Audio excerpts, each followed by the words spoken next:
یہ ہے کہ آئین سے وہ تھے، اور پاکستان کے اندر جس نے بھی آئین کے قبرستان بن چکا ہے کہ جس نے بھی آئین سے انحراف کیا اور وہ جیسے بھی ہوا، اس کے بعد پھر وہ جو انہوں نے قانون کی سپرمیسی کی بات کرتے رہے، جب ان کی طرف اپنی قانون کی بات آئی تو وہ عدالت جانے کے بجائے وہاں پہ AFIC جا کے لیٹ گئے تھے، اور پھر وہاں سے دبئی میں ہی وہ 8 سال 10 سال رہے ہیں۔ بہرحال بہادر تھے، لیکن بہت سارے معاملات تھے ان کے کہ جن چیزوں کی شاید مجھے اجازت نہیں ہوگی کہ جو وہ کارنامے انجام دے کے گئے، جن کا آنے والے سالوں صدیوں میں وہ ہر کمیونٹی کے لوگ بھگتیں گے اور بھگت بھی رہے۔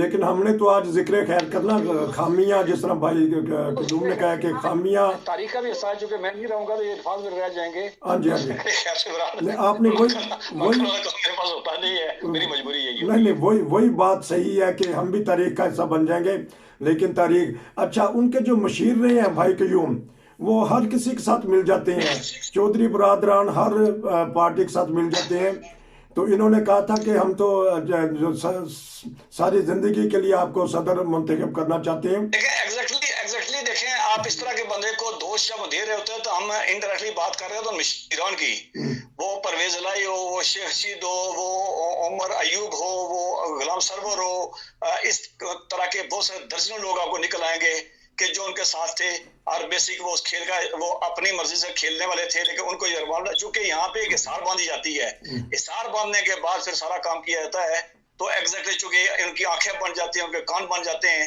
اور ان کا اپنا ہی ہوتا ہے، جو مشیر جو ہیں جو وزیر تھے، سفیر تھے، ان کے جو نیچے جو بیٹھے ہوئے تھے، تو بیسک یہ ہے کہ نام تو نہیں کہا گا لیکن کارنامہ نہیں کہا جائے۔ اب بتائیے جی، میں چلتا ہوں سویڈن، وہ کمانڈو بھی تھے بہادر، آپ نے کہا کہ بہادر جرنیلوں میں ان کا آئے گا، تو ان کی ہم نے اچھائیاں بیان کرنی ہیں، تو غلطی تو ان سے یہ ہوگی کہ انہوں نے آخری دنوں میں جو ان سے چیف جسٹس کو ہٹا دیا کسی کے کہنے کے اوپر، پھر انہوں نے خود اقرار کیا، یہ بات میں نے اس لیے چھیڑی ہے، یہ خود اقرار کیا کہ مجھے چند اقدامات نہیں کرنے چاہیے تھے۔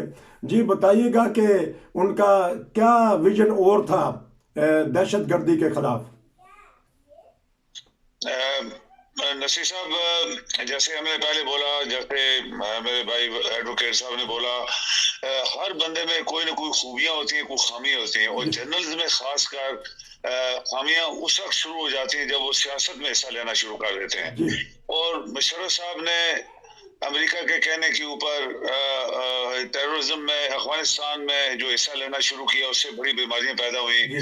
یہ تو صحیح بات تھی کہ مشرف صاحب نے جو مارشل لا لگایا تھا، یہ نواز شریف فیملی اور نواز شریف کا جو دماغی گن تھا، وہ اس کو تو ہٹانے کے لیے پوری پبلک خوش تھی کہ ٹھیک ہے ان لوگوں سے جان چھوٹی ہے، لیکن اس کے بعد بے شمار ایسے کام ہوئے سیاست، جیسے چیف جسٹس کو ہٹایا گیا، اور ایسے ایسے کام کیے گئے جس سے پبلک خوش نہیں تھی ان کے ساتھ، اور یہ جو سیاستدان تھے جیسے چودھری ہیں یا شیخ، یہ سارے لوگ ان کے حصے دار تھے اس وقت، اور یہ کوئی لائق لوگ نہیں تھے، سچی بات ہے، یہ لائق لوگ نہیں تھے، یہ پاکستان کے قابل لوگ نہیں تھے، لیکن وہ کیا کہتے ہیں کہ لالچ کیا چیز ہوتی ہے، مشرف صاحب کے اندر بھی لالچ پیدا ہوئی کہ میں 5-10 سال صدر رہوں، ضیاء الحق صاحب کے دل میں بھی پیدا ہوئی لالچ کہ میں 5-10 سال اس ملک کو چلاتا رہوں، اور بھی جو لوگ آئے وہ یہی چلاتے رہے، 5-10 سال میں رہوں، تو اس سے ملک جو ہے وہ ایک جس راہ پہ چلنا چاہیے تھا وہ اس سے ہٹ گیا۔ آج جو ہمارے ہاں پرابلم جو کھڑی ہوئی ہے وہ اسی وجہ سے ہے کہ کسی نے بھی یہ سیریس ہو کے یا سنجیدگی سے ملک کو چلانے کے لیے کام نہیں کیا، بلکہ اپنی کرسی کو لمبا کرنے کے لیے کام کیا، اور جس سے وہ کیچڑ آج بن گیا اور پوری قوم اس کا وہ معاوضہ بھگت رہی ہے۔ تو اس میں مشرف صاحب کا بھی ہاتھ تھا، اس میں ضیاء الحق صاحب کا بھی ہاتھ تھا، اس میں پہلے جو جنرل گزرے ان کا بھی ہاتھ تھا، تو یہ پاکستان کے لیے اچھا نہیں ہوا، پاکستان کے لیے کسی نے صحیح کام نہیں کیا۔ مقتل بات یہ ہے کہ پاکستان کے لیے کام نہیں کیا، اپنی کرسیوں کو، اپنے رتبوں کو، اپنی خواہشوں کو پورا کرنے کے لیے انہوں نے بہت کچھ کیا۔ مشرف ایز اے جنرل اچھا جنرل تھا، اس کو میں ایز اے جنرل علیحدہ رکھوں گا، وہ بہت دلیر آدمی تھا، وہ 99 والی جو کارگل وار تھی اس میں بڑی دلیری کے ساتھ ویل پلان طریقے سے حملہ کیا تھا، اور یہ جو لوری ہیں انہوں نے اس کو سارا اس کی پلاننگ جو ہے وہ غلط طریقے سے اس کو وہاں سے ہٹایا، اور ہماری فوج کا اس کے بعد بڑا نقصان ہوا. جب پاکستانی فوج نے وڈرا کیا تو ان کے کئی سو بندے اسی طرح مارے گئے تھے، کیونکہ انڈیا نے پیچھے سے فائر کر دیا تھا معاہدہ کر کے. تو یہ مشرف صاحب as a commando, as a chief of army staff زبردست آدمی تھا، لیکن ایز اے سیاستدان کوئی بھی جنرل کامیاب نہیں ہوا، اور وہ بھی ناکام سیاستدان تھا. وہ بھی ناکام. اچھا، کیونکہ آپ کی اپوائنٹمنٹ ہے سردار صاحب، تو اگر چاہیں تو بتا دیں 2-3 منٹ میں. انہوں نے میڈیا کو بڑی آزادی دی. آپ 2 منٹ بات کر لیں. ہاں جی، میڈیا کے بارے میں بتائیے گا. انہوں نے بڑے چینل کھولے، تو یہ تو ان کا کریڈٹ جاتا ہے. میڈیا ایک دیکھیں، میں جب چل رہی ہو تو بہت ساری چیزیں کھل جاتی ہیں. یہ بات صحیح ہے کہ انہوں نے میڈیا کو کھولا، اور میڈیا اس دور میں میڈیا کے بہت سے لائسنس ملے، لیکن اسی دور میں میڈیا بند بھی ہوا، اسی دور میں میڈیا پہ قدغن بھی لگی، اسی دور میں عدالتوں کو تالے لگے، اسی دور میں جو ہے وہ ججز کو یرغمال بنایا گیا، اسی دور میں ایمرجنسی نافذ ہوئی، اسی دور میں شناختی کارڈ، پاسپورٹ اور ووٹر لسٹوں میں الگ مذہب کے کھانے ڈالے گئے، اور یہ سارے بھی اسی دور میں ہوئے ہیں، اور یہ انہی کے کارنامے ہیں، انہی کے کارنامے گنے جائیں گے. ہاں یہ بات صحیح ہے. مجھے نہیں معلوم کارگل والی میں، چونکہ بالکل اور بات آ جاتی ہے، میں اس پہ جانا نہیں چاہ رہا ہوں، اور چونکہ میں دوسری سائڈ پہ. تو باقی یہ ہے کہ کارگل میں جو بھی ہوا وہ تاریخ کا ایک حصہ ہے. البتہ اقتدار میں آنے کے بعد انہوں نے نعرہ دیا، وہ نعرہ خوبصورت نعرہ تھا، اور لوگ اس نعرے پہ قوم نے قبول بھی کیا، وہ قوم نے خریدا بھی. لیکن مصیبت مسئلہ یہی ہے کہ وہ بعد میں جس طرح کی عام سیاست ہے اسی سیاست کا حصہ بنے، اسی میں یرغمال ہوئے، انہی کے مشیروں سفیروں نے وہ سارا کھیل کھیلا. اور اس کے بعد ٹھیک ہے، اس دور میں ملک کا اعتماد تھوڑا سا بحال ہوا تھا، ایک زلزلہ آیا، اس میں تمام دنیا نے کھل کے تعاون بھی کیا، لوگ پاکستان کی مدد بھی کی، لیکن وہ مدد پھر کھو کھاتے گئی، کم از کم ملک کے کوئی انفراسٹرکچر نہیں بن سکا. اس کے بعد پھر وہی اقتدار کی حوث رہی ان کی، اسی کا شکار ہوتے ہوتے پھر وہ وہاں سے نکلے اور دبئی چلے گئے. اب واپس دوبارہ آج وہ پاکستان لے جانے کے سرکاری طور پہ ان کو بہرحال بہت سارے سوالات ہیں، بہت سارے تاریخ کی باتیں آنے والے وقت میں لوگ سوال کرتے رہیں گے. متنازع شخصیت تھے. چیف آرمی اسٹاف کی تو چونکہ ہمارے یہاں معاشرہ یہ ہے کہ ہمارا آدھا ملک جو ہے وہ اس کا کھانا کھائی جی ایچ کیو طرف مڑ کے اس کو نماز پڑھنی پڑتی ہے، تو اس لیے وہ تھوڑا سا ایک پرابلم ہے ہمارے یہاں. تو چیف کی چونکہ ہمیشہ سے سارے عزت کرتے ہیں تو وہ ایک مجبوری قوم کی ہے بھی، یا قوم کا مائنڈ سیٹ ہے.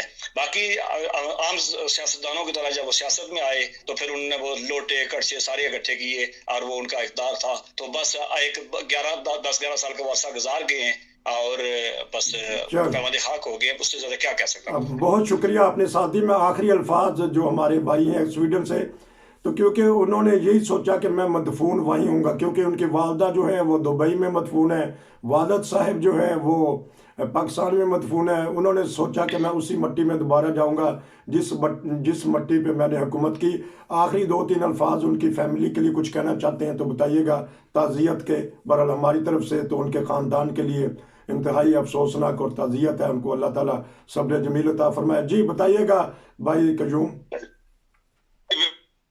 نصیر صاحب جیسے آپ نے کہا، جیسے ہمارے بھائی ایڈوکیٹ صاحب نے کہا، ہم انسان ہیں. کوئی بھی انسان جب انسان دنیا سے چلا جاتا ہے تو اس کے پیچھے پھر ہم لوگ محسوس کرتے ہیں کہ بدخوئی نہیں کرنی چاہیے. اللہ تعالیٰ ان کے درجات بلند کرے، ان کی فیملی کو صبر دے.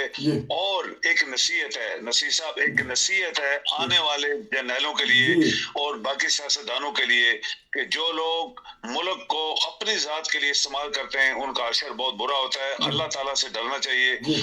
اس پاکستان کو کسی نے دیانتداری کے ساتھ نہیں چلایا، پاکستان کے لیے دیانتداری کے ساتھ کسی نے کام نہیں کیا، اور ہم آج 75 سال بعد بھی ہماری کشتی ڈواڈول ہے.